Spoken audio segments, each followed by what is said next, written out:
Welcome back to another episode of Psychocinematic. Today, my guest is Danny Gevirtz. You may know him from his successful YouTube channel about filmmaking or from his new film that he's here to talk about called I Think I'm Sick. We talked about everything from how his YouTube channel has impacted the production of the film, from location scouting, going door to door and asking people if they could film a movie in their house, to raising a budget on Indiegogo and then screening your film in theaters, and much, much more. So without further ado, here's Danny. Okay, Danny, thank you so much for being here. I really appreciate you taking the time and for letting me check out I Think I'm Sick. I saw a ton of buzz about it online, and I really didn't even know too much about what it was, but like the images that were being shared around looked compelling. And I wasn't disappointed in the slightest. That film was incredibly powerful. So kudos to you and your team. Man. Yeah, thanks for even giving it an opportunity. You know, it's like anytime you're trying to share an indie film with anyone, it's always kind of like an eye roll or like, I guess I'll make it work or whatever. So the fact that like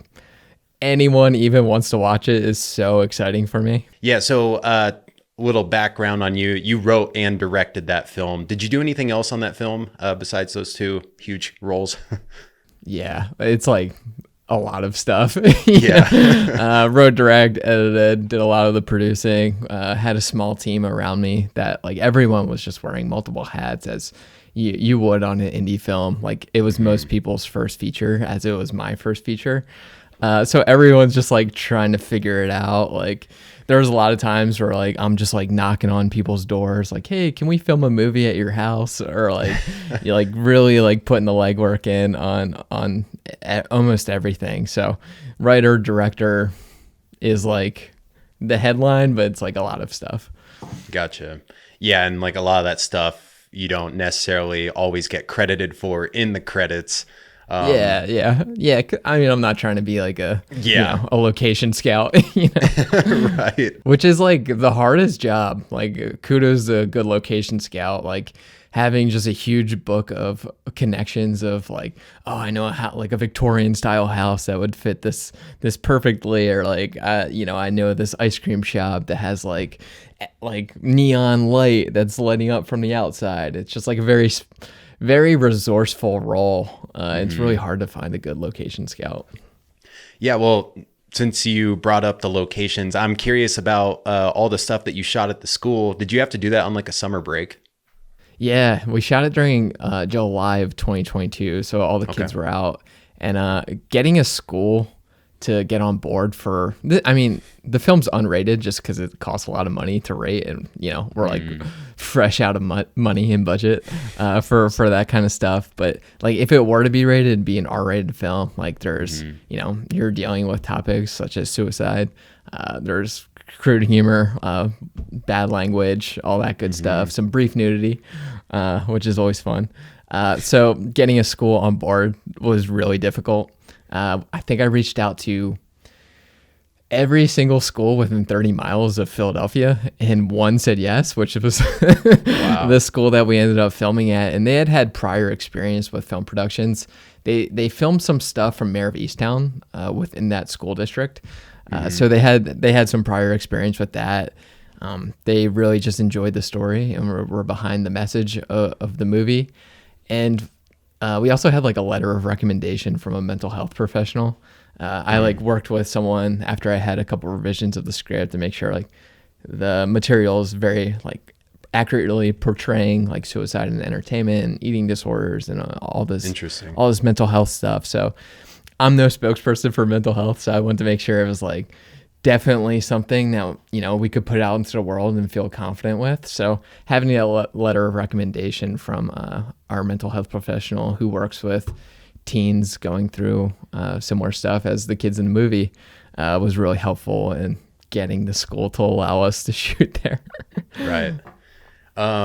So did that school actually have a pool, or is that a separate like pool facility? Nah. Okay. It's like an older high school, and there's like like hasn't been updated in a while. But my high school that I went to was in a similar area. They said no to allowing us to film there, which is crazy. Like you That's think messed like up. yeah, you think they'd be like rooting for you. Right. I actually like talked to like some school board members, and it was just a no after One of the questions was, is there any nudity? And my answer was, there's some boy butts, which is like, kind of shut it down pretty quickly. But I had swim class in high school, which I thought was like the wildest class to have in high school, especially kids who are, really like insecure about their body image, or they're trying to like be cool, but they have swim class first period and they smell like chlorine. They're like having to shower with random kids and students. So I wanted to make sure that was integrated into the film in like a weird driver way. But yeah, the school didn't have a pool. We ended up having to outsource that in like New Jersey, I was going to say, if you're only looking for schools with pools, I mean, I don't know what it's like on the East Coast over there, but like over here, there's like no schools with pools. Yeah. So there's there's a good amount, but all of them said no. Yeah. Gotcha. And then when you're talking about how you're like knocking on people's doors to ask if you can shoot in the house, is that like just people who knew people, or are you going to like a random place and you're like, yeah, just straight up strangers. Wow. Yeah, actually, I like documented most of it for the YouTube channel that I have, and that was like a big reason I was able to like fund the movie in the first place, was like brand sponsoring, like behind the scenes and stuff like that. So there's one video where you actually see me, like I'm labbed up, just walking up to people's homes, knocking on the door, like, hey, like, we're filming at the high school down the street, a movie, and we need a house location. We were wondering if like that interests you at all for a film crew to come and, shoot a movie at your home for 2 days. And luckily there was some kind people in the neighborhood that were actually really excited about it. Like they're in their 60s, like they've lived a life, and it's just exciting for them to just have something new and interesting happen in their own home. And they really enjoyed just being there, seeing our film crew operate in their space. And it was cool that they got to come to like our first screening with cast and crew, and they're able to see their home inside a movie, which was really cool. So you mentioned your YouTube channel, and so you have a pretty big YouTube channel, and you do things like all things filmmaking on there. And I was going to ask you, so it sounds like it also helped with your budget, and beyond the fact of like having a loyal fan base and audience on there, is there anything else that your YouTube channel has helped you for this full-length feature process? Yeah, well, we were talking about it before we kind of hopped on. Like getting a YouTube channel started is so hard, like ridiculously hard. It takes a lot of consistency and a lot of hard work. Like you're posting videos like once a week for years before anyone cares, or like anyone starts taking you seriously. So there's just so much hard work and so much getting scrappy and just making things happen with a lot or with a little, like a small amount of resources. So I think just like being able to make a lot of short films on my YouTube channel and doing it scrappily, and like producing and editing and directing and doing all these videos myself, just helped in a lot of ways with a small budget, with limited time, limited resources. And I was able to just kind of like be in my element and make a lot out of a little, basically. That's something too that I think a lot of people probably don't think about if they don't have a YouTube channel. Like even just that process of you filming yourself, going to knock on people's doors, that's just like one extra thing that you have to be dealing with while you're trying to do this overarching, like I'm trying to make a movie here, but now I also have to worry about creating the content for the movie, for the channel. Yeah, exactly. Yeah, it was like we finished the movie, and like a lot of the brands that sponsor my YouTube channel were helping fund the behind the scenes series of the movie, which we were using that money from that sponsorships to fund the movie. And those had like deadlines that they needed to be out by. So I finished the movie, and the next day I started editing the behind the scenes series, and I had I edited 4 40-minute episodes at like our average around 40-minute episodes, one per week for the entire month, directly following production of the movie. And I like couldn't even think about what we shot for the movie because I had to like dig through countless hours of footage of like me labbed up doing nothing, for half of it, or like finding good key moments, because it was like nothing was really organized. I basically just told our shooters like, hey, just like capture everything. So there's just so much footage I had like rip through, but it was also kind of like a cathartic experience, like being able to like reflect or rewind on what actually just happened. Like shooting the movie was like really hard and like really stressful. Obviously like a ton of fun at the same time, but I think I lost like 15 pounds shooting that thing just from sheer stress and like like running around like a chicken with my head cut off every single day. So being able to like sit back, reflect, see how I was like interacting with actors as a director, like seeing like how we're like what was going on in rooms that I wasn't a part of, like what were the conversations, and like it was a cool experience to be able to just like kind of like watch this movie of your life after you just did something that, you know, you poured your heart into. So it was cool. And it's cool that like people can like go and watch all that. It's like a pretty, I would say, unfiltered look into what it was like to make this movie. And it's just all out there and available. And it's cool that people can watch that and then watch the movie, or they can watch the movie and then go back and watch all this good stuff. So I'm glad that we were able to do it that way. I don't know if I'd do it again that way, but I'm glad that the first experience was captured like that.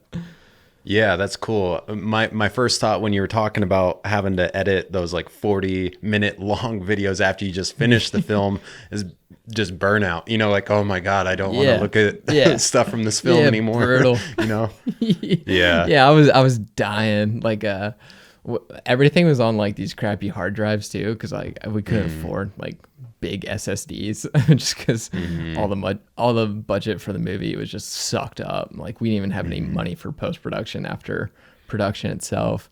So like I'm editing off of like slow hard drives and just like, and then I was getting married like a month later, so I was like trying to like figure that out.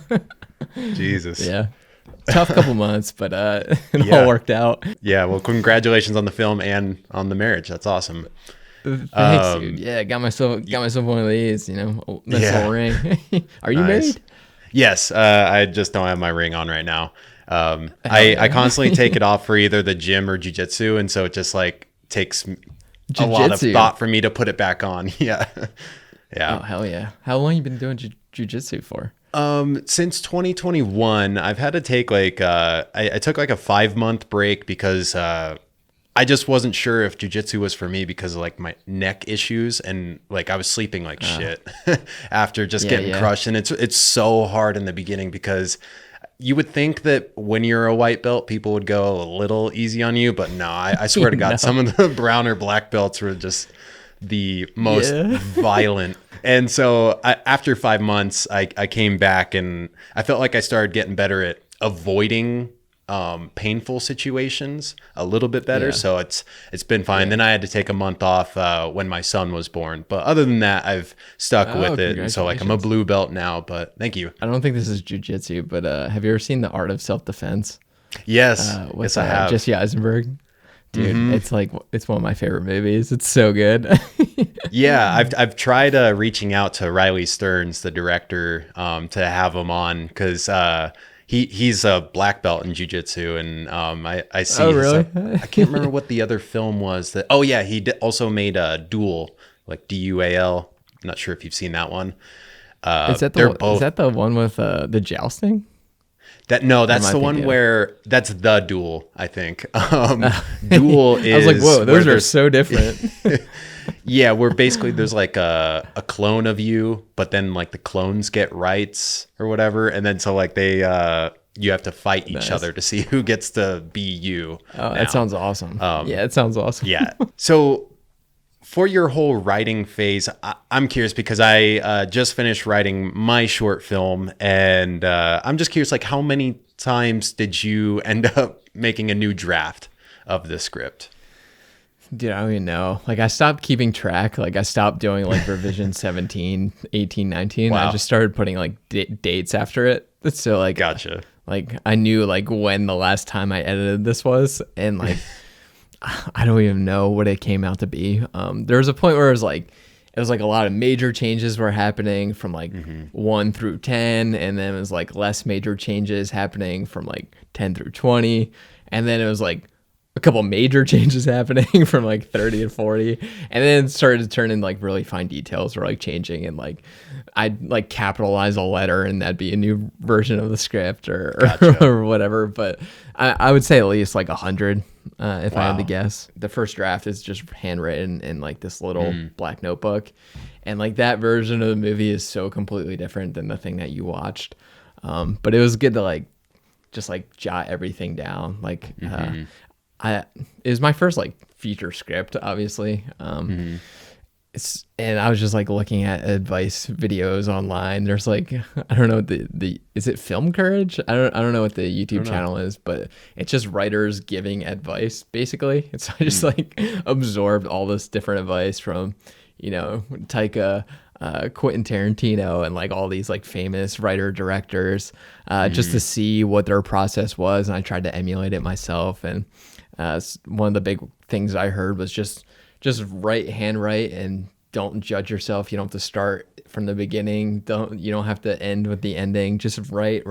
Don't judge yourself, and just get something tangible in your hands. And that was the first draft of my movie. We were living in Hawaii at the time. We lived in like a kind of like an apartment complex, and there was like this bench gazebo thing, and I would just sit there and write, and my dog would sit underneath the table. I would just write until it got too hot outside, or my dog had to go inside. So like every morning I just spent like 4 hours just like focused, nothing else. That's awesome. Just writing my little heart out until I heard my dog just panting excessively. That's funny. So with all those revisions, like how many people, if any, did you submit it to like, proofread, see if they had any thoughts on it? Yeah. That kind of thing.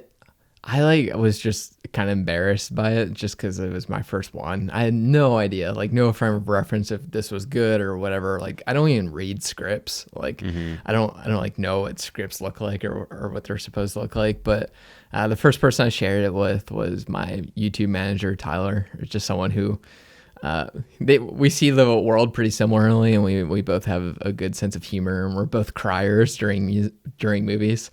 So I figured he would be a good first person to test out with the script, just like see like if it's working, like does he like it? So he would probably be the target audience of the film.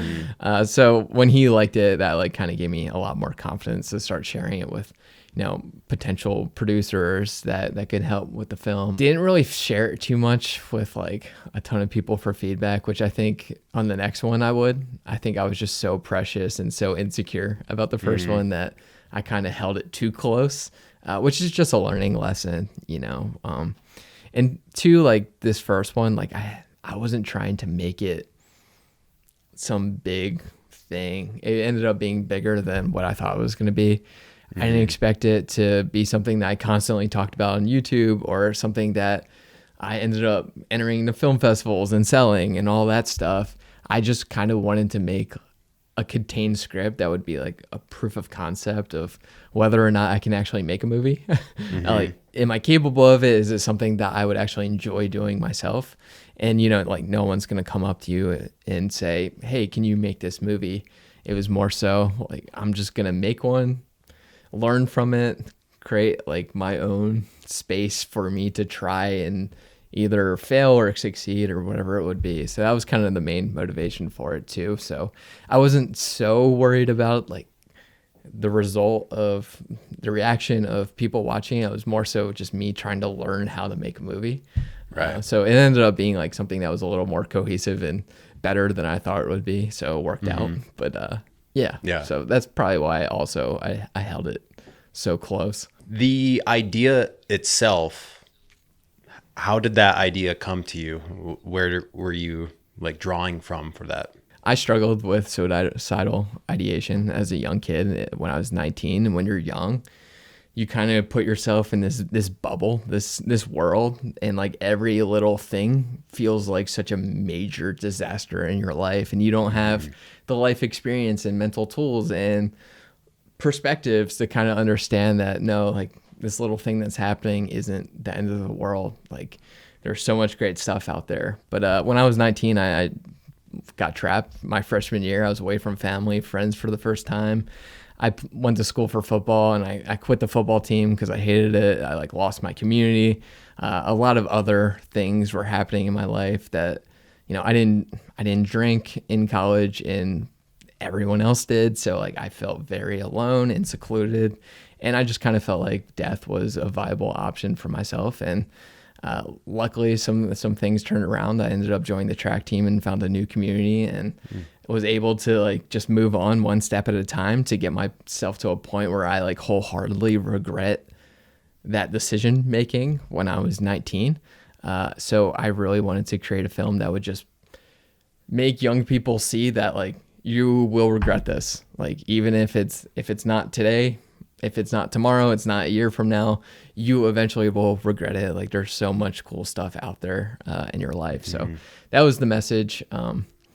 There's a lot of like different mental health things in there. A lot of it's drawn from my own experiences, you know, my wife's experiences, my really close friends of mine's experiences, and just kind of mashed them all into a couple of characters.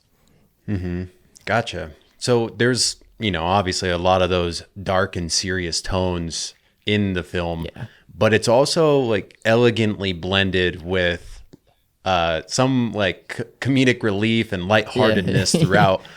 I'm curious, did those moments just like naturally present themselves and come to you when you're writing the script, or was it like really hard to figure out what is tasteful, when to, you know, make people laugh? You know, like how did that work? I'm like very immature. Like it's just who I am. You know, I need a poop joke. I need like, you know, sexual innuendos. It's just like how I am. And I just remember too, like going through the hardest parts of my life, I still like had a really good sense of humor and was self-deprecating, and that stuff kind of helped in a way.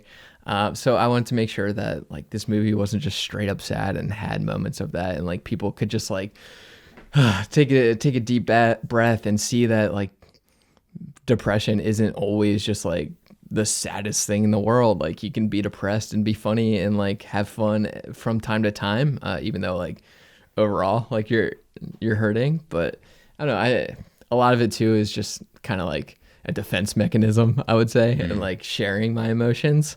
Like I'm always like first to make a joke when I feel terrible at something, and it's just as a defense mechanism. And I think it's something that a lot of people going through mental health struggles do and would relate to a little bit better. And and obviously too, there's like some moments that like when you're writing a super serious thing, like when he's recording a suicide tape, you know, he forgets to hit record on like the good take. So like that was a moment where I was like, all right, he really gives it his all. And I was like, this is getting too serious for me. And just like, he forgets to hit the record button. So that was like a good one there. I think like a lot of times too, like movies about suicide kind of like glorifies it a bit too much. And I want it to be like, no, like screw you. Like you don't get to like try to kill yourself. Like stick it out, you know, like stand your ground. Like don't let this happen. The opening scene, like he's trying to take his own life, and you know, a heavier student comes in and explodes all over the toilet. And it just like ruins this like pure, like glorified moment of suicide. So I think it was, just important to have a laugh. The heavy stuff too, I feel like it hits so much harder because like everyone's guards up too. Like everyone's laughing and having fun, and all of a sudden the movie gets like really serious, and like it gets your attention, and it allows people to just like sit there and focus on like the real message of the story. Right. It's funny that you mentioned that not recording for his suicide message to his family, because that was the example that I put in there.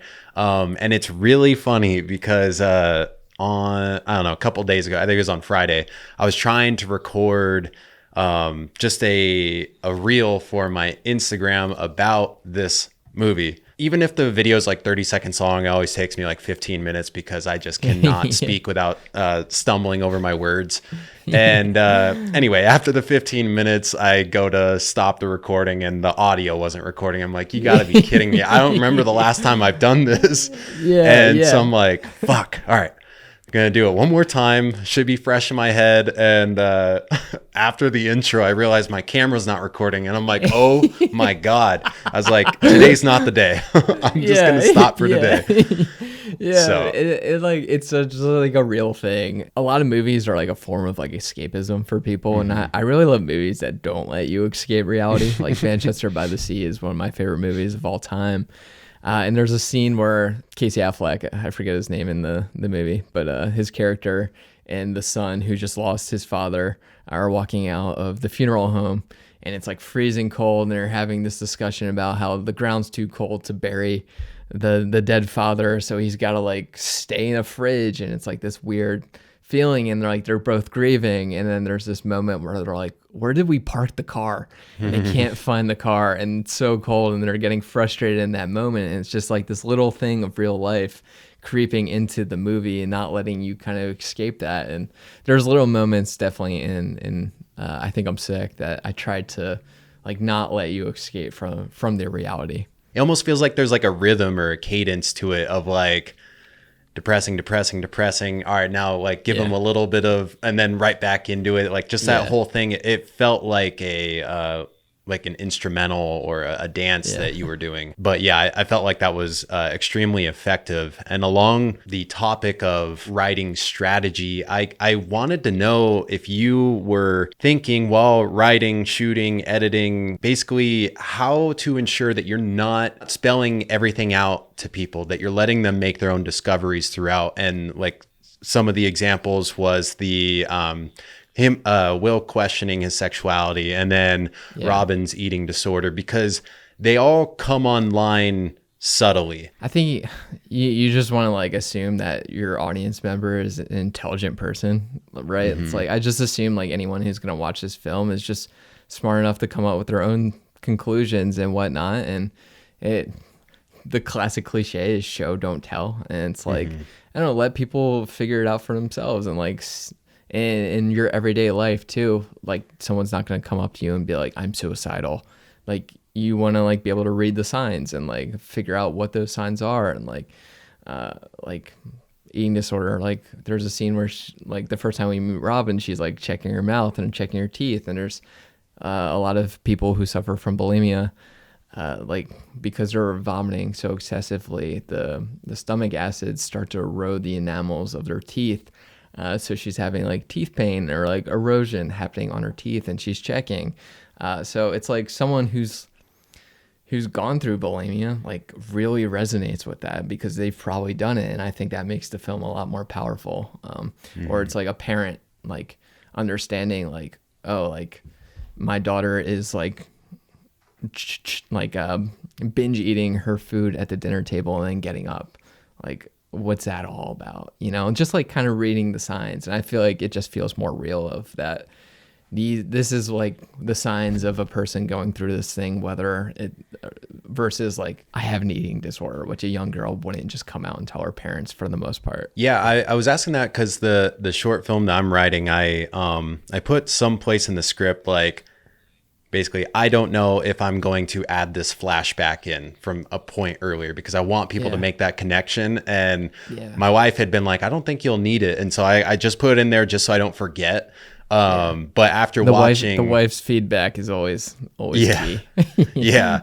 After watching I Think I'm Sick, I was like, okay, I don't think I'm going to need to do that. I think people will be able to put two and two together, and like they don't want me to spoon feed them, because that does feel like, like you're insulting their intelligence by just giving it to them like that. It's an art form, right? It's like you want to leave it up to everyone's interpretation. There's going to be people who like love trying to figure it out, and there's going to be people who like hate it and like think it was poorly written because like you didn't tell them or whatever it was. And it's like you can't please like both audiences, and I'd rather please like the people who want to like explore and try and figure it out themselves, because I am that kind of person. Like I want to like make my own decisions and conclusions. Like the movie, like if you haven't seen the movie already, this is a massive spoiler, but like the movie ends like very open-ended. It's just like these people are dealing with the loss of someone that is really close with them, and Will is just like at Utah. Like they had this conversation at a diner. It wasn't like forced into you, but it was a conversation that they had. It was a trip that they were going to experience together. And he's just kind of like living that out and fulfilling it. Like we don't learn about like whether Will like has fully gotten over his past traumas, whether he has figured out his sexual identity, or like, that's not what the movie is about. Like the movie is about like getting better and like just getting yourself one step closer to like seeing what's out there in the world and like getting that perspective and that mental toolkit to just like go out and live a better life.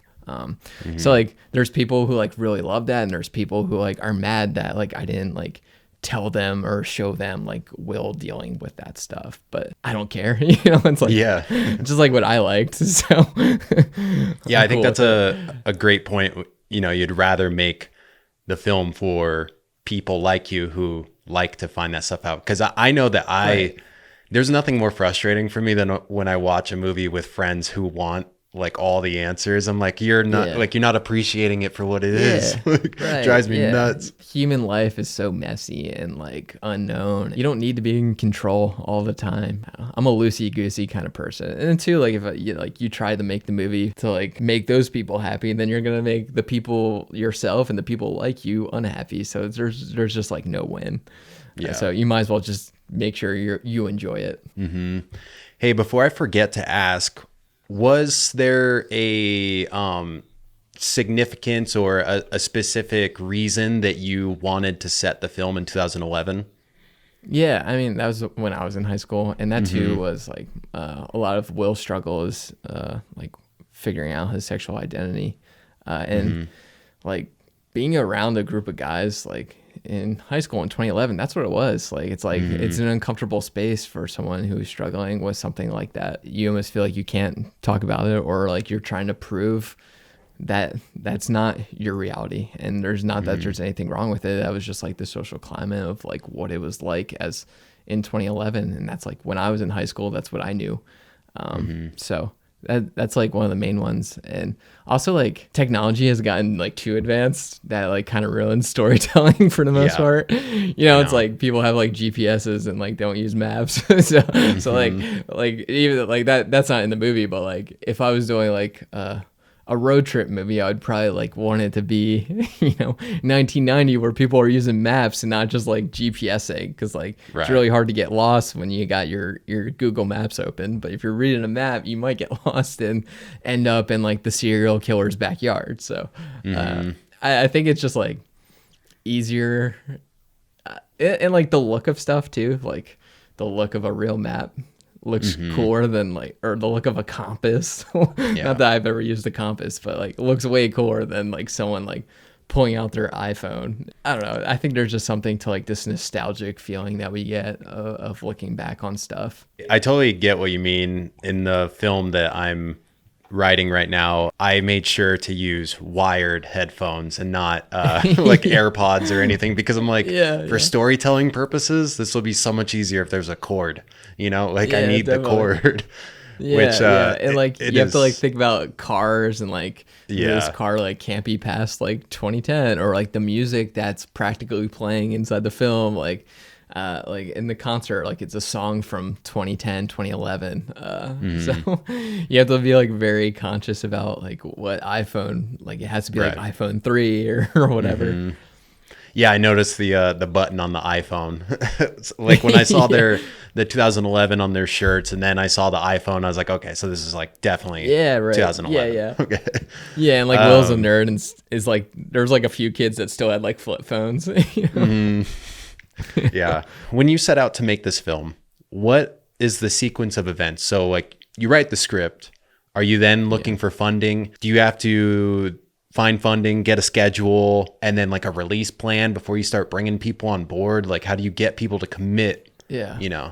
So like I had no idea what I was doing because I had never done it. So I was like trying to look for like producers and like people interested in like taking a step in the feature film direction who like knew the next steps of like, all right, now you need to set up an LLC for the movie and like incorporate the movie. So like when you get producers and people have different shares, it's all controlled within one LLC. Or if you get sued on set or something, it's the I Think I'm Sick LLC getting sued and not me personally or whatever it was. So just like I met some producers who took care of that stuff. It was also their first like time producing feature films, but they had been a part of the feature film landscape and kind of like knew generally what direction to go to. So set up an LLC, started like seeing who's available for crew and cast, started putting out casting calls on Backstage, and a lot of it was also just like me finding people that I knew. Like for example, Wes Brooks, who played Spanky, is just one of my best friends from childhood, who's just the funniest person in the world, and I knew could pull off this role. Yeah, I started to crew up, cast. I'm like very, very much like, all right, we're shooting this summer in July. No ifs, ands, or buts. Like we're making this happen. Like if none of it works out, fine. If all of it works out, great. But it is happening during this time. So I like put that pressure on ourselves, and we figured out a schedule just like based on when people were available or when we were able to get the locations that were available. Like we could only get the pool on Friday the 20th. So that was the only day we could schedule the pool for. So we had to move other stuff around. We had a couple actors coming from LA. So wanted to make sure we shot all their scenes at once, so they're not flying back and forth because we couldn't afford that. And then too, like what actors are in the same scene together. It's just like this giant jigsaw puzzle that, you know, it's hell, honestly, figuring out the schedule with all the moving parts and shooting. Oh, we need to shoot this scene at sunrise, but we also need to shoot this scene at sunrise. But we probably shouldn't do 2 sunrise shoots in a row because everyone's going to be exhausted. And then we have a night shoot the following night. So it's just like, you know, this giant puzzle. So everything just kind of comes together piece by piece. It was getting the legal stuff situated, finding more people to work on this thing with you in the crew, start casting, because actors are the most important part of the movie. They're what people actually see. You know, it's like all the other stuff doesn't matter if the actors don't do a good job or don't portray the character authentically. And then, schedule, locations, and it all just kind of like unfolds. It's really just like, if anyone's ever made a short film, it's like just that way bigger. So it's like you've done all the stuff that it would require to make a feature. It's a lot longer, and there's more pieces. Gotcha. So what about the theater process when you're doing the screenings? What's that process like? Like, how do you get in contact with these theaters? Do you have to like pay them to rent out a theater, and then you're like trying to make them money with the tickets, or like, how's that work? So because we were applying to film festivals, like film festivals want to do like, most of the big ones want to world premiere your film at their festival. So if it's been screened in advance, they won't accept your film. So ours are like, we did some screenings prior, and we labeled them as private screenings for people who helped fund the film through our Indiegogo campaign. We raised a good chunk of money through that, and one of the main perks was being able to go to one of these main private screenings. We had a couple set up: Philadelphia, which was like more so cast and crew, New York, Chicago, LA, in Portland. So because it was a private event, we weren't selling tickets per se. So we just like paid a fee to rent out the theaters. LA is obviously, in New York are obviously way more expensive than the rest of the country. So spent like $2,500 or $3,000 to run a theater, had everyone show up, played the movie, and did our script, or did our Q&A, and that's how the private screenings went. It was cool to like have that like instant feedback of like the movie was done, and then got to show it to like live audiences that you know, people who were supporting the film and like really cared to see it. So that was a really special thing. And what about your experience with Indiegogo? Like, what stuff did you have to put on there to kind of like sell the vision to try and Yeah. get donations? Like what? Yeah. Because I've been kind of looking at all the platforms like GoFundMe or Kickstarter and all that stuff, and I've seen Yeah. some pros and cons, but I also don't really know how much you want to divulge to people who want to see this film come to fruition, but Yeah. don't want to get spoilers Yeah. and all that. Yeah. I made an initial video that kind of explains my path up to this point. I was doing traditional cinematography, and that kind of led into my YouTube channel and me directing my own shorts and now wanting to make something bigger. I explained the story of I Think I'm Sick, what the film was about, explained why I wanted to make this specific film and why it related to me. And then just kind of gave them the plan, we're going to shoot it this summer, whether anyone donates or not, it's going to happen. We're going to have these private screenings set up if people want to come out and see it.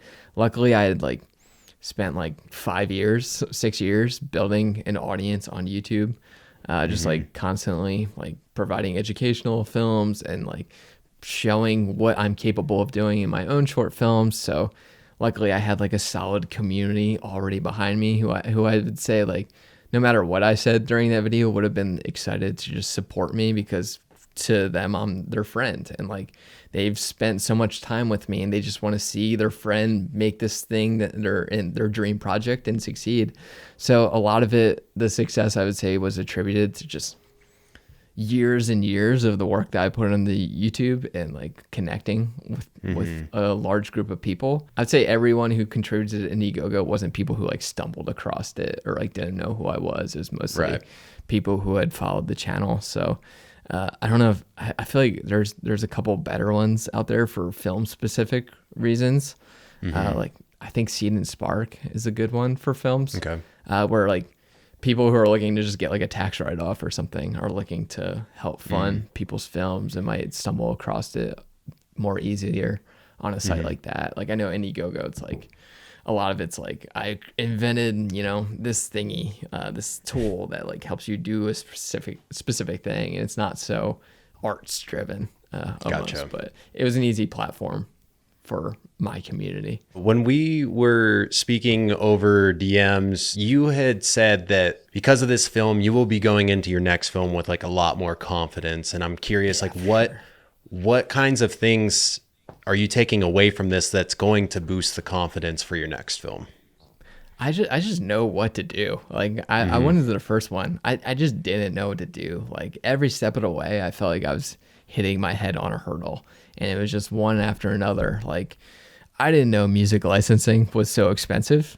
There's a lot of music integrated into the movie that you just can't change. And those are popular, not popular songs, but songs that are made by real artists. And I thought it'd be $1,000, and you find out that it's $40,000, and that's oh my God, really stressful, painful stuff that I just had to learn the hard way. And it's just a lot of it too is just having the confidence. I know I've made it one before. I know it has worked. Obviously there's going to be people who don't like it, but there's a lot of people who really did like the movie.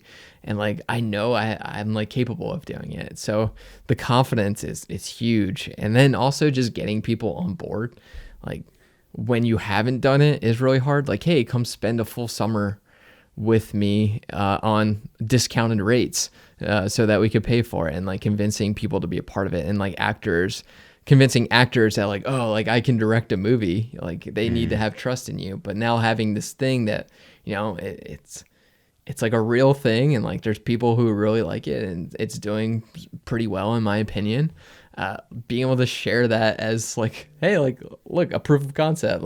I know how to direct. I know how to make a movie. I know how to follow through with something like that. And I think too, it helps with funding for the future too. It's an executive producer who wants looking to pour their money into a film and get a tax write-off or whatever motivation they have or whatever it be. It's oh, I can trust this guy. He's made a movie. It's won awards at film festivals. This is a real thing. I'm not just setting my money into this YouTube joke, So, yeah. It was a validating thing to just have it completed and have it be a cohesive movie. Yeah. So now that you're done with that, Yeah. Is your next film in the works? Yeah, for sure. Like, I'm like always like writing stupid ideas and stuff. And this one just came out like not even 2 weeks ago. So until it was like, it's fully off my mind, it's hard to really dive into that script. Just because, it was like mentally brutal, financially brutal. Like, I'm still like paying for it, like I'll probably never see a dime from the money that does come in from it, because we have like people who need to get the money first. So like just like taking some other jobs, making sure the YouTube channel is running smoothly is important, and having that structure and stability before moving on to the next project to like fully commit is important. But yeah, I have like a really, really solid idea that I'm excited about, but I don't want to like say what it is, because in case I end up not doing it, Yeah. Just want to give myself some flexibility. Right. Could you say what genre it is? Is it like in the same vein as like, is it like a drama or? Yeah, it'll be like a dramedy again. Yeah. Like I think Gotcha. that's just kind of, those are the movies I like, and like what I'm good at. And like I'm good, like I feel like I'm good at two things. Like I'm good at making people laugh and cry, and like that's always what I want to try to do in a film, and I think this movie does a good job of doing that. And I think any movie I do in the future will kind of follow that same like ethos. Like me, I'll just like write it on a whiteboard, like laugh and cry, Gotcha. and make that the outcome. But yeah, I'm like a really big fan of Sean Baker. He's probably one of my favorite directors. I love like how he finds people who aren't usually, given, or their perspectives not usually typically shared with the world. I think it's like neorealism is like the genre or something like that. I'm not like I'm not sure. Yeah, I'm not like this like intense film buff, but like I love the way that he gives voices to just like everyday people. So I'm definitely gonna follow in the footsteps on this one. There's this town in the middle of central Pennsylvania. It's like an old rundown mining town where there's no work, but there's these communities that insist on staying there no matter what.